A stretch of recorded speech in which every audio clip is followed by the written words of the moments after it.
For early civilizations, the deep ocean functioned as a hard boundary for human existence, a terrifying, impassable void that defined thousands of years of isolation.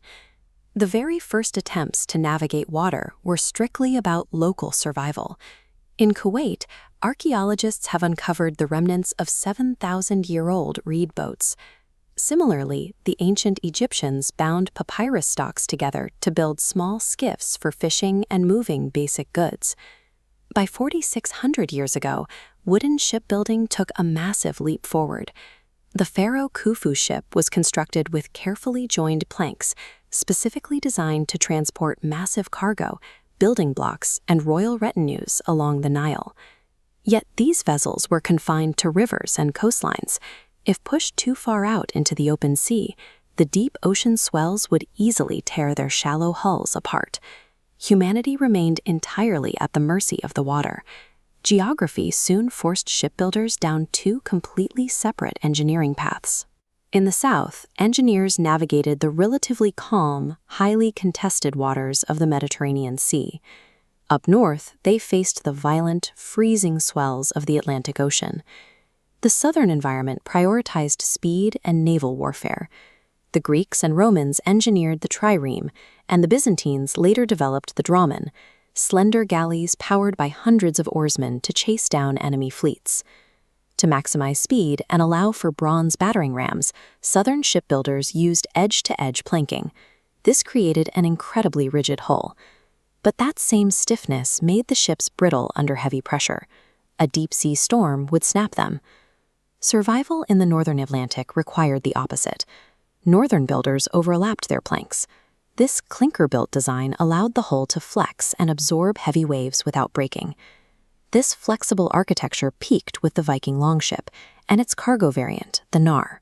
Relying on their high outer shells and a single square sail, they could easily ride out the severe northern swells. By the Middle Ages, global navigation had reached a technological stalemate. Southern ships were too fragile to survive the deep ocean, while northern ships lacked the precise steering required to navigate it reliably. The solution began to form in the 11th century. Northern merchants scaled up their cargo vessels into massive, deep-holed cogs. To steer these heavier weights, they abandoned side-mounted oars and invented the central stern-mounted rudder, providing vastly superior leverage in open water. Simultaneously, southern navigators solved the wind problem. They mastered the triangular lateen sail, which allowed a ship to catch shifting winds and sail at an angle against them. They also adopted the magnetic compass and detailed nautical charts to map precise routes. These two isolated engineering trees finally met on the Iberian Peninsula. Positioned right at the crossroads of the Atlantic Ocean and the Mediterranean Sea, Spain and Portugal became the ultimate naval testing ground. Spanish and Portuguese shipbuilders integrated both methods. They took the deep, wave-resistant hulls and stern rudders of the north and rigged them with the triangular sails and compass navigation of the south. This hybridization produced the caravel and the carrack. These vessels possessed the structural strength to survive Atlantic swells and the agility to navigate shifting winds, enabling the sustained transoceanic contact that broke the isolation of the medieval world.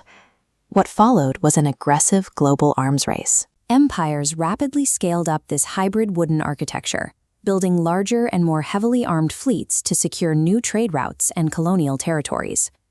Militarily, this design peaked with vessels like the HMS Victory. Launched in 1765, this 104-gun warship leveraged its massive, complex rigging and heavy wooden hull to project British naval dominance at the Battle of Trafalgar. Commercially, the peak arrived with the American clipper ships in the 1840s. Built for the tea trade between China and New York, clippers sacrificed cargo capacity for lightweight, extreme speed. But shipbuilders had hit a physical ceiling. They realized they could no longer scale up wooden masts and wind-driven hulls. If a wooden ship is built too long, the varying physical tension of ocean waves will literally snap its spine. Mastering the wind had connected the continents. Yet the escalating demands of international trade meant that to build larger ships, engineers would have to abandon wood entirely and find a new power source. By replacing wind with steam propulsion and wood with iron and steel, industrial shipbuilders shattered the natural size constraints that had dictated maritime travel for millennia. This lack of physical limitation birthed the golden age of ocean liners. Nations competed fiercely to build the fastest, most luxurious steel leviathans to ferry passengers and troops across the Atlantic. The RMS Titanic became the ultimate symbol of this industrial ambition. Upon its launch in 1912, its massive steel hull made it the largest movable man-made object on Earth, earning it a reputation as unsinkable. The sinking of the Titanic by an iceberg and the loss of the Lusitania to a submarine torpedo just 3 years later served as brutal reality checks on the physical vulnerabilities of these massive structures.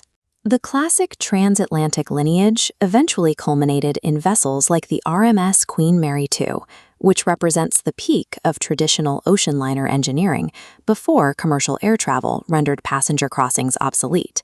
Steam and steel allowed us to build on a scale previously thought impossible, yet the high-profile disasters of the early 20th century proved that no matter how much steel we pour into a hull, the ocean remains deeply hostile to human error. Rather than general-purpose liners, the mid-20th century saw ship design fracture. Engineers began building hyper-specialized vessels designed exclusively for single, massive functions. In 1956, a businessman named Malcolm McLean launched the SS Ideal X. Realizing that loading loose cargo piece by piece was incredibly inefficient, he retrofitted a tanker to carry the entire trailer of a truck. This visualization shows the geometric stacking efficiency of TEU containers. By designing ships to stack thousands of standardized steel boxes, containerization eliminated manpower waste and drove the exponential scaling of modern global trade. On the opposite end of the spectrum, extreme utility gave way to extreme leisure. The cruise industry began building purpose-built floating cities, prioritizing sheer volume and onboard amenities over transit speed. Today, this leisure engineering peaks with megaships like the Icon of the Seas. It relies on cutting-edge internal technology to sustain a floating metropolis, complete with its own neighborhoods, theaters, and power infrastructure. The journey from a bundle of river reeds to steel continents weighing nearly 1 million tons mirrors our own expansion across the globe. The sea remains as vast and hostile as it was 7 millennia ago, but we have engineered our way past the limits of the shore.